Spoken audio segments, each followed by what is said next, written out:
तो चलिए शुरुआत करते हैं, आगाज करते हैं आज के सेशन की, क्योंकि हमें बेहतर से बेहतर की तलाश है। मिल जाए नदी तो समंदर की तलाश है, टूट जाते हैं शीशे पत्थर की चोट से, पत्थर टूट जाए ऐसे शीशे की तलाश, और हम सबको ऐसे तथ्यों के संग्रह की तलाश जिससे हम अपने माता पिता का सपना पूरा कर सके, उनकी फिक्र को फक्र में बदल सके। तो चलिए आप लिख लीजिए मध्य प्रदेश पद्मश्री, ठीक है, पद्मश्री पुरस्कार, है ना, पुरस्कार या पद्मश्री सम्मान, ठीक है, पद्मश्री सम्मान, ठीक है। कितनी हस्तियों को मिला है? 4 हस्तियों को मिला है, 4 हस्तियों को, ठीक है, 4 हस्तियों को प्राप्त हुआ, प्राप्त को दिया जाएगा, है ना, दिया जाएगा, ठीक है, घोषणा कर दी गई है। अब किस किस को दिया जाएगा, किस किस को दिया जाएगा, इन 4 के हम लोग क्या करते हैं यहाँ पर नाम देख लेते हैं। पहला नाम तो है, हम लोग पहले भी कई बार पढ़ते रहे हैं, मैं आपको समय समय में पढ़ाता रहता हूँ, जाना हुआ नाम है जोधैया। आपने जब ये नाम पढ़ा होगा तो आपको ताजुब नहीं हुआ होगा, है ना, क्योंकि आप इनके बारे में जान रहे थे। पिछले कई बार मैंने आपको इनका नाम पढ़ाया है, जोधैया बाई बैगा, ठीक है, जोधैया बाई के बारे में कई बार मैंने आपको पढ़ाया हुआ है। निश्चित रूप से आप इस नाम को पढ़ के ताजुब में तो नहीं आए होंगे, ये मुझे विश्वास है, ठीक है। यदि हम इनके नाम में देखें तो ये हैं कहाँ की? उमरिया की हैं, ठीक है, उमरिया की, उमरिया से इनका संबंध है, उमरिया जिले की निवासी है। उमरिया में भी हम देखें तो लोहरा गांव है, ठीक है, उमरिया जिले में, उमरिया जिले के लोरहा गांव, ठीक है, लोहरा गांव की ये क्या है? निवासी हैं, ठीक है, ध्यान रखना, लोरहा गांव की ये क्या है? निवासी हैं। कौन हैं? तो जोधैया बाई है ना।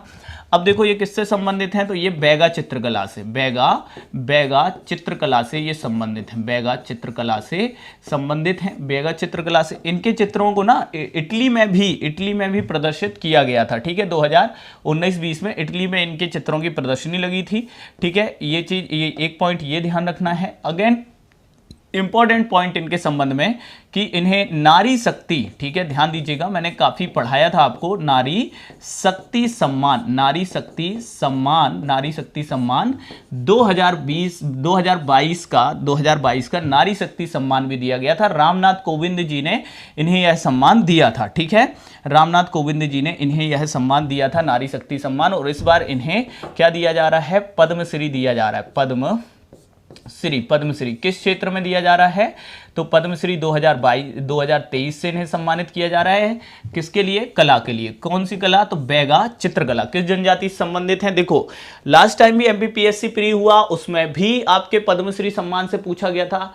उससे पहले वाला जो पीएससी प्री था उसमें भी 2020 के पीएससी प्री में भी पद्मश्री सम्मान से सम्मानित भूरीबाई थी 2021 में, तो उनके बारे में भी पूछा गया था और लास्ट टाइम भी पूछा गया और अगेन अब पूछा जाएगा। और मुझे पूरा विश्वास है कि जोधैया बाई, आज आप इनको लिख के रख लो, मुझे पूरा विश्वास है कि 100% यदि प्रश्न बना तो पहला प्रश्न इन्हीं से बनने की संभावना में होगी, जोधैया बाई बैगा के संबंध में, ठीक है। तो यहां पर आप बहुत अच्छे ध्यान रखना, जोधैया बाई एक हो गई। दूसरा देखो, दूसरे कौन है? दूसरे व्यक्ति देखो, दूसरे सेकंड नंबर के व्यक्ति देखो वो कौन है? तो दूसरे कौन है? तो ये है मुनीश्वर चंद्रावर, या इन्हीं को मुनीश्वर चंद्र डावर भी कह रहे हैं, ठीक है।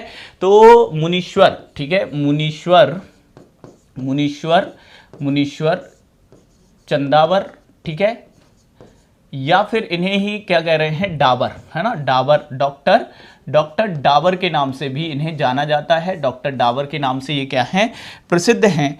और ये कहाँ के हैं? तो ध्यान दीजिएगा, ये जबलपुर से हैं, ठीक है। कहाँ से हैं भाई? जबलपुर जिले से संबंधित हैं, जबलपुर जिले से संबंधित हैं। इन्हें किस क्षेत्र का दिया जा रहा है? तो ध्यान दीजिए, इन्हें मेडिसिन के क्षेत्र में दिया जा रहा है, मेडिसिन के क्षेत्र में दिया जा रहा है, ठीक है, मेडिसिन के क्षेत्र में दिया जा रहा है, चिकित्सा के क्षेत्र में इनको दिया जा रहा है मुनीश्वर चंद्रावर जी को, जिन्हें डॉक्टर डाबर भी कहते हैं। कहाँ से आते हैं?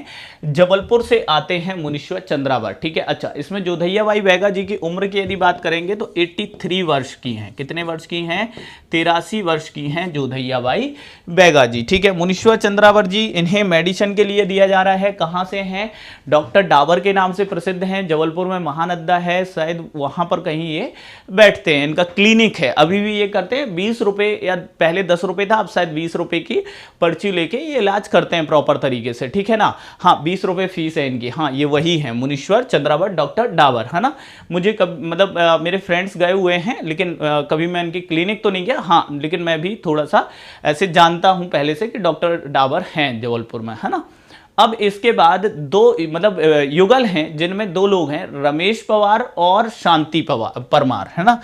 रमेश परमार और शांति परमार जी, है ना, नोट करेंगे। थर्ड और फोर्थ में, है ना, थर्ड कौन आ जाएंगे, रमेश परमार जी, रमेश परमार जी, एंड इन्हीं के साथ फोर्थ नंबर पे लिख देता हूं, ठीक है, वो कौन है आपकी शांति परमार जी, शांति परमार। ओके, तो इन दोनों का नाम भी आप ऐड करो साथ में। बिल्कुल एमपीपीएससी वाले तुम तैयार रहो, तुम्हें आना ही है प्रश्न, ये तो छपेगा इनमें से एक प्रश्न। और दोनों को संयुक्त रूप से मिला है, ठीक है, दोनों को क्या मिला है, ध्यान देना मैं क्या चीज बता रहा हूं कि दोनों को संयुक्त रूप से मिला है ना, संयुक्त रूप से मिला है, संयुक्त मिला है, संयुक्त रूप से, ठीक है, संयुक्त रूप से कला के क्षेत्र में, ठीक है, किस क्षेत्र में, कला के लिए मिला है, कला के लिए पद्मश्री 2023 दिया जा रहा है इन दोनों को। और किस कला के लिए, तो ध्यान रखना ये है कहाँ से, इंपॉर्टेंट आपसे पूछा जाएगा कहाँ किस जिले से हैं, तो आप ध्यान रखना ये झाबुआ से हैं, कहाँ से हैं, झाबुआ से हैं।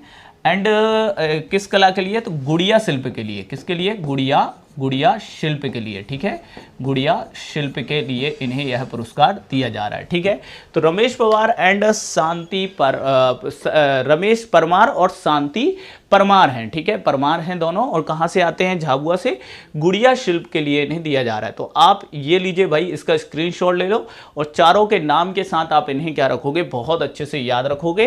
किस क्षेत्र में, देखो क्या पूछा गया, किस क्षेत्र में दिया गया, किस जिले से संबंध है, ये सीधा सीधा प्रश्न पूछा जाता है बार बार, और ये आपको क्या होना चाहिए, बनना चाहिए, ठीक है।